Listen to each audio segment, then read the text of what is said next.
जिल्हा परिषदेच्या विषय समितीच्या सदस्यपदी कोणाची वर्णी लागणार? 15 एप्रिल रोजी सथा 83 सदस्यांची होणार निवड। सोलापूर जिल्हा परिषदेच्या विषय समितीवर कोणाची वर्णी लागणार याकडे सर्वांचे लक्ष लागले आहे।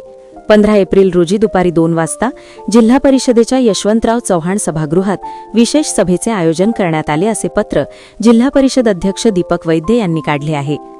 अध्यक्ष, उपाध्यक्ष आणि समितीची सभापतीची निवड झाल्या आहेत। आता विशेष समितीवर कोणत्या तालुक्याला झोपते माफ देण्यात येईल याकडे सर्वांचे लक्ष लागले आहे।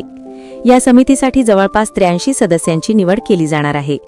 दरम्यान स्थायी समितीसाठी 8 सदस्याची निवड केली जाणार आहे।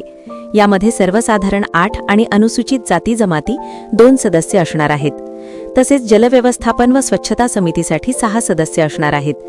याचप्रमाणे अर्थ व बांधकाम, शिक्षण व आरोग्य, कृषी व पशुसंवर्धन, समाज कल्याण, महिला व बालकल्याण समितीच्या सदस्याची निवड प्रवर्गानुसार होणार आहे। यामध्ये कोणाचा वर्णी लागणार याकडे लक्ष लागून राहिला आहे। जास्तीत जास्त सदस्यांनी स्थायी समिती सदस्य होण्यासाठी पसंती दर्शवत असून त्यासाठी फिल्डिंगही लावली जात आहे। दरम्यान या सर्व समितीच्या सदस्यांच्या निवड प्रक्रिया पूर्ण झाल्यानंतर खऱ्या अर्थाने विकास कामाला गती येणार आहे। दरम्यान जिल्हा परिषदेचे अध्यक्ष, उपाध्यक्ष, महिला बालकल्याण सभापती, समाज कल्याण सभापती, शिक्षण व आरोग्य सभापती, कृषी व पशुसंवर्धन सभापती यास दक्षिण उत्तर सोलापूर, माढा, माळशिरस, मंगळवेढा, सांगोला, करमाळा सभापती अशी जवळपास 13 नवीन गाड्या खरेदी केली जाणार आहे। त्यासाठी प्रशासनाकडून हालचालीला वेग आलाय।